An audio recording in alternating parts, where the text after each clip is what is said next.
Bonjour, ici Marc-Antoine au centre d'hiver à Saint-Nicolas. Aujourd'hui, on fait la démonstration d'une Cottage 40 CDL.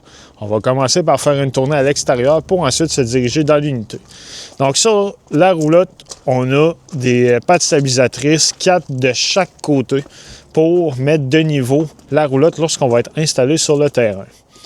L'accès à la porte patio, on a des marches qui sont fournies dans l'unité qu'on va venir attacher sur les barrures ici pour avoir l'accès à l'intérieur.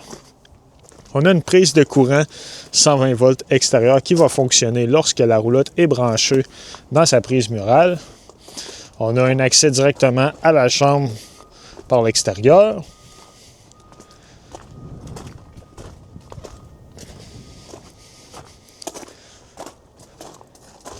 Du côté gauche, on a un accès en fait sous les marches qui va donner un accès à plusieurs valves de plomberie pour effectuer les bypass, pour hiverniser l'unité. Donc on a différentes valves qui sont là. Et ce qu'on voit ici, c'est l'unité hydraulique pour ouvrir et fermer les slide-out. Ce qu'on voit ici, c'est la sortie pour la sécheuse qui se trouve dans la chambre. On a notre chauffe-eau. Le chauffe-eau, lui, est de type instantané. Donc, lui, il n'y a plus de réservoir intégré. Il va chauffer l'eau à la demande. Il y a un interrupteur qu'on doit mettre à on ici. Et par la suite, à l'intérieur, on a un panneau de contrôle supplémentaire qu'on va pouvoir mettre à alimenter, en fait, pour gérer la température. Le CT Water Connection, c'est ici qu'on va connecter l'eau de la ville ou du camping. Le Fresh Water Connection, c'est pour remplir notre réservoir d'eau fraîche. Donc, si on n'a pas accès à l'eau, mais on veut avoir de l'eau à l'intérieur, on remplit notre réservoir et en activant la pompe à l'eau, on va avoir de l'eau dans notre binetterie. Le Black Tank Flush, lui, ce qu'il fait, c'est qu'il va rincer notre réservoir noir si jamais on a des mauvaises odeurs qui s'accumulent. La manière de faire, on va connecter l'eau, puis à l'aide de jet, ça va dissoudre les solides. Très important, il ne faut pas oublier l'eau connectée ici, car l'eau va monter dans le réservoir au point de déborder par la toilette à l'intérieur. On a notre système d'égout, donc une sortie qui se trouve ici. Lorsqu'on va effectuer la vidange, on connecte là, puis on va avoir une valve grise et noire. On va toujours commencer par ouvrir la valve noire en premier, qui est l'eau de la toilette. Quand c'est vide, on va ouvrir la valve grise pour nettoyer la tuyauterie. Il y a aussi les low point drain qui se trouvent juste ici en haut. Les low points, en fait, vont permettre de vidanger la plomberie. Ce sont les points le plus bas.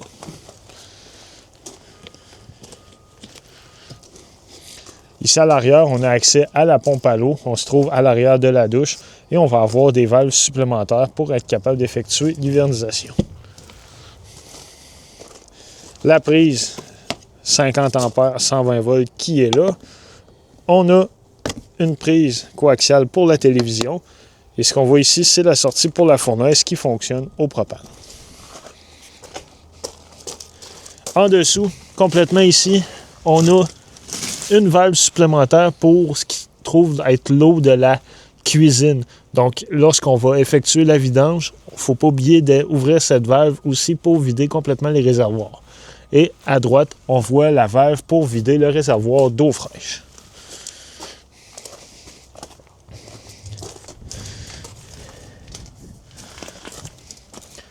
Le low point qu'on voit ici, ça va être pour vider la machine à glace, en fait, donc l'eau pour le réfrigérateur qui se trouve dans la cuisine.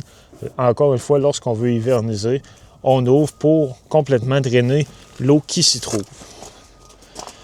À l'avant, bien, on a une patte manuelle, on a l'emplacement pour mettre les 2 réservoirs de propane de 30 livres, un compartiment pour mettre 1 ou 2 batteries au besoin, et on a une sortie Quick Connect pour le propane, pour connecter soit un barbecue ou un foyer extérieur.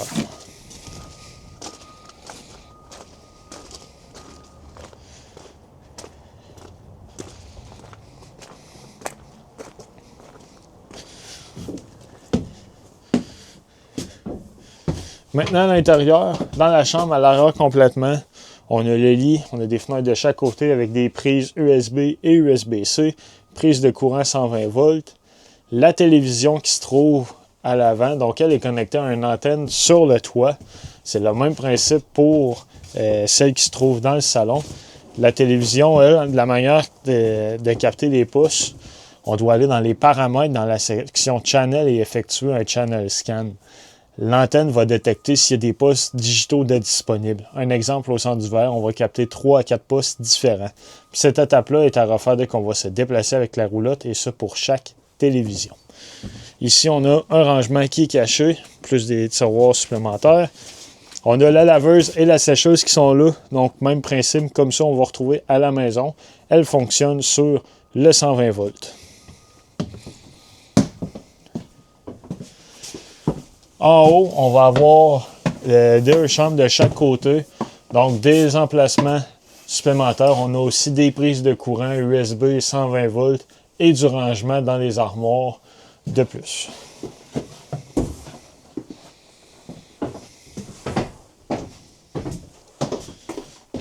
Dans la salle de bain, on a un évier avec l'eau chaude, l'eau froide. Et au mur, on a notre contrôleur pour le chauffe-eau qui se trouve là. Donc lui, on peut le mettre à on juste ici. On va pouvoir le mettre en Celsius ou en Fahrenheit et gérer la température de sortie d'eau chaude. Donc en gérant la température. La manière qui va fonctionner, dès qu'on va ouvrir un robinet d'eau chaude, il va y avoir un pictogramme de circulation d'eau qui va allumer. Ensuite, un fan et une flamme. Lorsque la flamme est en fonction, ça va prendre quelques secondes pour que l'eau arrive à notre robinetterie. Ensuite, on a des interrupteurs pour l'éclairage et pour faire fonctionner le fan qui se trouve au plafond. Prise de courant 120 volts avec un reset intégré. Donc, si jamais on n'a plus de courant dans nos prises, premier endroit à venir voir, c'est ici, ce serait que le bouton est bien enclenché. On a une douche avec différentes fonctionnalités, les jets latérales et la douche qui se trouve en haut. Ce qu'on voit là, c'est la sortie d'air pour la ventilation évacuer l'humidité. La toilette, elle, fonctionne au pied pour flusher. Sur le mur ici, on a la gestion du ventilateur qui se trouve au plafond. Donc, on a des vitesses différentes. On peut mettre un timer aussi pour le faire virer le temps prédéfini. Notre thermostat, lui, se divise en 3 zones. Donc, dans la zone 1, on va pouvoir refroidir avec l'air climatisé et chauffer avec le gaz propane. Dans la zone 2, même principe, on peut climatiser avec l'air climatisé, mais on a le chauffage aussi électrique. On peut modifier l'intensité des fans à l'eau ou à air. Et dans la zone 3, on va seulement pouvoir climatiser. Donc, on a seulement besoin d'appuyer sur le bouton désiré. Lorsqu'on va dans les paramètres, on peut modifier l'intensité de l'éclairage, mettre les Celsius en Fahrenheit ou vice-versa. Puis on va avoir différentes informations concernant le board qui se trouve ici. Le maxeur, donc lui, même chose, on peut l'ouvrir et fermer manuellement. On a un fan avec 4 vitesses différentes qu'on peut aussi gérer. Ce qu'on voit ici, des capteurs comme ça, il y en a plusieurs dans l'unité. Ce sont les capteurs de température qui vont servir pour le système de chauffage et de climatisation. Sur notre moniteur, on va avoir différents niveaux. Donc le niveau de la batterie, réservoir d'eau fraîche, eau noire, eau grise 1 et eau grise 2. Dans ce cas-ci, eau noire 2 ne servira pas. C'est un board qui est pour plusieurs modèles.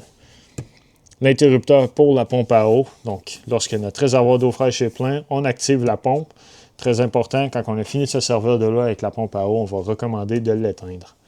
On a des tanks heaters sur l'unité. Les tanks heaters, en fait, c'est des pads chauffants qui sont collés sur les réservoirs d'eau grise et noire. Ça va permettre d'éviter que ceux-ci gèlent quand la température extérieure descend sous zéro. Donc, ça va être capable d'effectuer la vidange de nos eaux usées et qui fait sous zéro à l'extérieur. On va mettre le tank heater en fonction. On a l'interrupteur cap light. En fait, c'est la lumière à l'extérieur qui se retrouve sur la façade. On a tous les éclairages différents pour l'habitacle. Même chose pour l'auvent. Donc ici, on a un interrupteur pour ouvrir tous les slide-out au complet. Ils vont y aller un après l'autre. Et des interrupteurs pour ouvrir les deux auvents différents. Maintenant, dans la cuisine, on a des prises de courant 120 volts, USB, des cabinets de rangement amplement, un réfrigérateur qui fonctionne sur le 120 volts. Très important, lorsqu'on va se déplacer sur la route, on a une barrure qu'on va venir visser juste ici en place pour immobiliser les portes fermées. Sur le réfrigérateur, on va avoir le panneau de contrôle qui se trouve juste là pour modifier la température, mettre la machine à glace en fonction. Donc, différents paramètres possibles. La cuisinière, elle, fonctionne au propane. Donc, on a aussi de l'éclairage qu'on peut allumer ici. Lorsqu'on veut mettre les ronds en fonction, on va simplement appuyer et tourner pour avoir les gaz. On a l'interrupteur d'éclairage qui est là. Prise 120 volts. Un micro-ondes qui sert aussi de hotte de cuisinière. Donc, sur lui, on a les boutons pour mettre le fan en fonction. Lui fonctionne sur le 120 volts. Maintenant, l'évier, différentes possibilités aussi. On a le pommeau, donc lorsqu'on va tourner la valve d'un côté, on va avoir l'eau qui va sortir ici, eau froide, eau chaude. Et lorsqu'on va tourner la valve de l'autre côté, c'est la douche qui va sortir là. On a un lave-verre intégré et la pompe pour mettre du savon. Le lave-vaisselle, lui, on a différentes fonctionnalités, donc des boutons pour paramétrer les différents modes. La télévision, donc même principe que dans la chambre, on doit faire un channel scan pour être capable de détecter les postes. Le foyer électrique, lui, fonctionne sur le 120 volts. C'est une source de chaleur supplémentaire. Donc, on a les boutons ici pour les mettre en fonction. Puis, on peut aussi modifier l'intensité de l'éclairage. Il y a un rangement caché en arrière. Donc, ici, beaucoup de compartiments de rangement. Ça donne accès aussi à une prise HDMI qui est déjà connecté à l'arrière de la télévision. Donc, si on veut connecter un accessoire supplémentaire, on a un board Travel-Fi qui permet de rendre notre roulotte Wi-Fi. Ça marche avec un abonnement supplémentaire. Très important aussi de sécuriser la télévision lorsqu'on va se déplacer sur la route. Maintenant, l'interrupteur qui est ici à droite va servir à fermer le rideau qui se trouve sur la façade. Comme ça ici. On a un fauteuil avec un divan-lit qui est intégré. Donc, on va retirer les coussins et seulement tirer pour avoir place à coucher supplémentaire. Causeuse double électrique. Donc, on a les boutons pour abaisser et relever les repose-pieds. De ce côté-ci de l'îlot, ce qu'on voit là, c'est notre détecteur de monoxyde de carbone qui est là. La table, elle, on a un compartiment, donc on a une extension qu'on peut venir installer en plus d'un tiroir à ustensiles intégré. Très important, lorsqu'on va refermer les slide-out, on doit s'assurer que la table est refermée dans cette position, sinon elle va venir à côté sur l'îlot de l'autre côté.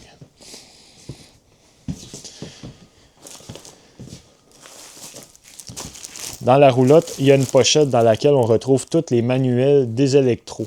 Donc, autant télévision, micro-ondes, le lave-vaisselle, le réfrigérateur. Si on veut faire de la programmation, qu'on a besoin d'informations supplémentaires, on peut toujours s'y référer. C'est ce qui conclut la démonstration de la Cottage. Merci.